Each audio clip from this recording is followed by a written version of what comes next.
दीदी, शादी में ना इतना मजा आया, इतना मजा आया। मैं ना अपने आप को नाचने से रोक ही नहीं पाई। हाँ, आखिर मैं उसकी इकलौती मौसी हूँ ना, तो मैंने तो खूब जम के डांस किया और उसके मौसा ने भी खूब डांस किया। बहुत मजा आया दीदी। हाँ, मेरी प्यारी बहना, क्यों ना मजा आता। तू कितना प्यार करती है ना। हाँ, और मेरा बेटा भी तो अपनी मौसी को बहुत प्यार करता है। और देखो ना, एक तरफ मौसी, दूसरी तरफ ननद, बीच में बहू रानी कितनी सुंदर लग रही है बैठी। क्यों बहू रानी, अच्छा लग रहा है अपने ससुराल में? नहीं ससुराल है, थोड़ा समय लगेगा एडजस्ट होने में। हाँ मम्मी जी, क्यों नहीं अच्छा लगेगा, कितना अच्छा लग रहा है। आप हो, ननद जी हैं, मौसी जी हैं, बुआ जी हैं, हमें तो बहुत अच्छा लग रहा है। हाँ, चलो ठीक है। हाँ, अब तुम दोनों सुन लो, मेरी प्यारी बेटी, प्यारी बहना, अभी नहीं जाने दूंगी। अरे 1 महीने पहले आ गई थी शादी से, तो क्या हुआ? अब भाई, नई बहू आई है, इसके साथ भी तो रहो। अरे भाई, ऐसे चली जाओगी तो हमें तो नहीं अच्छा लगेगा। शादी वाला घर एकदम खाली हो जाए तो अच्छा नहीं लगता है ना। थोड़े दिन रुको, मौज मस्ती करो, चले जाना फिर। भाभी, मैं क्या कह रही थी, हमारे बेटा बेटी दोनों तो अभी हॉस्टल में, उनके पेपर चल रहे हैं और ये भी बाहर गए हैं। घर पे कोई है भी नहीं, तो मैं भी क्या करूंगी इतनी जल्दी जाके। तो मैं भी रुक जाती हूँ थोड़े बहुत दिनों के लिए यहाँ पर। मैं भी रह लूंगी नई बहू के साथ। आखिर बुआ सास हूँ, अकेली सास हूँ बुआ, ऐसा थोड़ी ना होता है। मेरा भी तो मन करता है बहू के साथ रहने का। अरे दीदी, वो ना, आप चली जाओ, क्योंकि भी वैसे भी इतने सारे लोग रुक रहे हैं, फिर इतना एडजस्ट करना थोड़ा मुश्किल होता है। और वो काम वाली भी कह रही थी इतने लोगों का खाना मैं नहीं बना पाऊंगी। अब आप चली जाओ, वैसे दीदी बुरा मत मानना, शादी का घर है, जितनी जल्दी रिश्तेदार है उतना ही अच्छा होता है, क्योंकि घर वालों को भी थोड़ा सुकून मिलता है, थकान हो जाती है ना शादी की। तो दीदी बुरा मत मानना प्लीज। चलो भाभी, कोई बात नहीं, चली जाऊंगी मैं। हाँ दीदी, अपनी विदाई लेती जाना, नहीं तो यही कहोगी कि कुछ दिया ही नहीं। अरे दीदी, और मेरी विदाई का क्या, मुझे भी तो कुछ दोगी या नहीं? हाँ, मेरी प्यारी बहना, तेरे जिया जी ने ना तेरे लिए बहुत कुछ रखा है।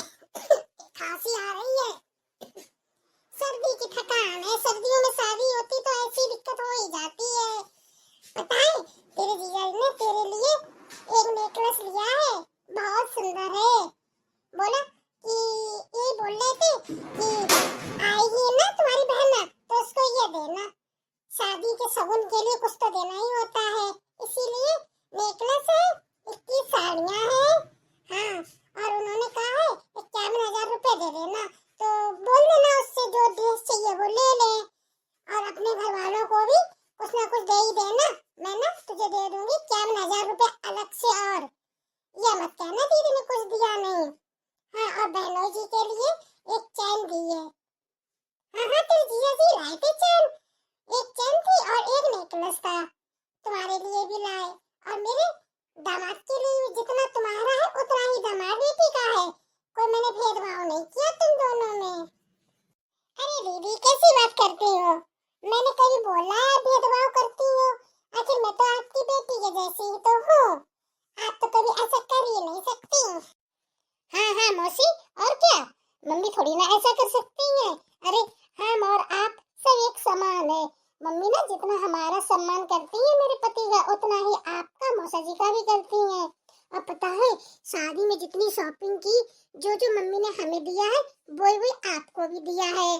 मम्मी कहती मैं तो कोई भेदभाव नहीं करूंगी, आखिर आपकी बड़ी बहन जो है।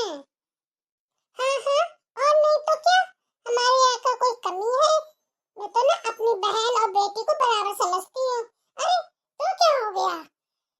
अरे भाई, तो क्या हुआ, 2 बहनें 3 बहनें हैं, अरे तो क्या, अरे बेटी 3 है, बहनें 3 है, तो सबको करना होता है, हमारे पास कोई कमी थोड़ी ना है। मैं तो जितना बहन को करूंगी उतना बेटी को करूंगी, क्योंकि हमारे लिए तो सब बराबर हैं, मैं कोई भेदभाव नहीं करती हूँ। समझ गई बहू रानी, तुम भी सीख लो, कभी ननद और मौसी के साथ भेदभाव मत करना। नहीं नहीं मम्मी जी, मैं तो ऐसा कभी सोच भी नहीं सकती हूँ। हाँ, और ये बताओ क्या लाई हूँ अपनी ननद और मौसी के लिए? भाई कुछ तो दिया होगा, पैर छुआई घर वालों ने, ऐसे तो नहीं विदा कर दिया होगा। हाँ हाँ मम्मी जी, मैं लाई हूँ ना, मैं ना तीनों मौसी के लिए लाई हूँ ना एक एक अंगूठी, और दीदी के लिए भी अंगूठी ही लाई हूँ, और जो दीदी लोग हैं उनके लिए लाई हूँ अंगूठी ही लाई हूँ, और बुआ जी के लिए भी अंगूठी लाई हूँ। तो मम्मी ने कहा एक एक अंगूठी सबको दे देना, तो हमारी तरफ से मुंह दिखाई भी हो जाएगी, ज्यादा कुछ तो नहीं, मम्मी ने इतना ही दिया है।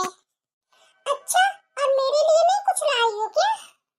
अरे नहीं नहीं मम्मी जी, आपके लिए तो मम्मी ने ना गले की चेन भेजी है, और बोला है एक चेन आपके लिए और एक चेन बुआ जी के लिए भेजी है। मैं तो भूल ही गई बताना, बोले कि सास और बुआ सासों के फर्क थोड़ी ना होता है। अच्छा दीदी, ये बताइए आपने मेरी बहू को मुंह दिखाई में क्या दिया था? मैं तो भूल ही गई। भाभी, मैंने ना बहू रानी को 5100 रुपए दिए थे मुंह दिखाई। अरे हाँ सुनो बहू रानी, बुआ जी को चैन अंगूठी देने की कोई जरूरत नहीं है, वो ना चैन दे देना मौसी को और एक अंगूठी दे देना अपनी ननद रानी को। वो ना ननद रानी, तुम्हारी ननद रानी, बेटा सुन ना, ये अपनी सास को दे देना जाके, और बुआ जी के पैर छुआई 5100 रुपए दिए थे ना, मैं किसी का रखती नहीं हूँ, 5151 रुपए बुआ जी को पैर छुआई दे देना, ध्यान रखना। हाँ बहू, कल तुम्हारी पहली रसोई है, अच्छे से खाना बना देना, ठीक है? हाँ, और कल तुम्हारी बुआ जी भी जा रही हैं, उनको भी खाना पैक कर देना, एक मिठाई का डिब्बा ले जाना दीदी, नहीं तो ये मत सोचना हमारे साथ गलत हुआ है, मैं ना किसी का रखती नहीं हूँ। हाँ चलो, अरे भाई चलो पिंकी, और सुन सोना, चल तू भी चल मेरे साथ, अब बहू तू थोड़ी आराम कर ले, चलो चलो हमारे साथ चलो, नाश्ता कर लो चल के। दीदी आप भी आ जाना नाश्ता करने, नहीं तो यही कहोगी हमें नहीं बुलाया। बुआ जी आप ना उदास मत होइए, मैं ना सब समझ रही हूँ, मम्मी की ये आदत ना मुझे नहीं अच्छी लगी, आखिर आपका भी तो घर है, आप भी तो इस घर की बेटी हो, अरे पहली बेटी तो आप ही हो इस घर की, आपके साथ ये अच्छा नहीं हुआ है। अरे नहीं नहीं बहू, तुम चिंता मत करो, कोई बात नहीं, वो सही कहावत है ना, जब तक के माँ बाप होते हैं तभी तक का मायका होता है। अब वैसे भी हमारे इस घर में अब कुछ नहीं है, हम तो बस तुम्हारे प्यार में चले आए, नई बहू है, चलो चलते हैं। अब वैसे ही बहू आना तो होता ही, नहीं तो लोग ये कहते कि देखो बुआ जी नहीं आई, और भाभी भी यही सोचती कि उनको अच्छा नहीं लगा होगा, इसलिए हम चले आए। तो मेरी चिंता मत करो, कोई बात नहीं, हमारी तो आदत हो गई है, मैं जब भी आती हूँ तो भाई मेरे साथ ऐसा ही करती हैं। लेकिन बुआ जी ठीक है, मम्मी ऐसा करती हैं, लेकिन पापा जी को तो सोचना चाहिए, आखिर उनकी इकलौती बहन है, ऐसा तो नहीं करना चाहिए। अरे नहीं नहीं बहू, तुम समझती नहीं हो, तुम्हारे पापा जी बहुत अच्छे हैं, हमारे भैया बहुत अच्छे हैं, लेकिन हमारे भैया की चलती नहीं है ना भाभी के आगे। कोई बात नहीं, अगर भैया से कुछ कहेंगे तो घर में कलेश होगा, क्या करना है, सब लोग रहो सुख शांति से, मुझे क्या है, मैं तो वैसे भी बहुत कम आती हूँ, अगर आती भी हूँ कभी रक्षाबंधन भैया तीज पे तो भाभी तो बोलती नहीं है ढंग से, इसीलिए मैं तो ज्यादा नहीं आती हूँ। अब तुम्हारी शादी हो गई, तुम आराम से रहो, हमारे क्या, मैं तो चली जाऊंगी कल वैसे भी। चलो बुआ जी अब नाश्ता कर लो चल के, वैसे भी सब चले गए हैं, आप भी करो चल के नाश्ता। नहीं नहीं बहू तू खा जाके, अरे हमारा मन नहीं है। नहीं बुआ जी, जब तक आप नहीं करोगे नाश्ता मैं भी नहीं करूंगी। अब आप ये मत सोचना कि आपका इस घर में कोई नहीं ख्याल रखने वाला है, अब आप आइएगा, जब भी आओगे मैं आपका ख्याल रखूंगी। हाँ अब ये छुट्टियां आ रही है ना, जरूर आना बच्चों को लेके, मैं रखूंगी ख्याल, ऐसा थोड़ी ना है, अरे माँ जी का घर है तो हमारा भी घर है, अब देखते हैं कौन नहीं आपसे कुछ कहता है, खाने पीने बैठने की सब कहेंगे, और देखते हैं कौन आपसे उल्टा सीधा बोलता है, मैं हूं ना। बुआ जी आप बिल्कुल चिंता मत करना, आप आना, आपको हमारी कसम है। अरे नहीं नहीं बहू कसम मत खिला, मैं आऊंगी, ठीक है बेटा, चल अब खा पी लेते हैं।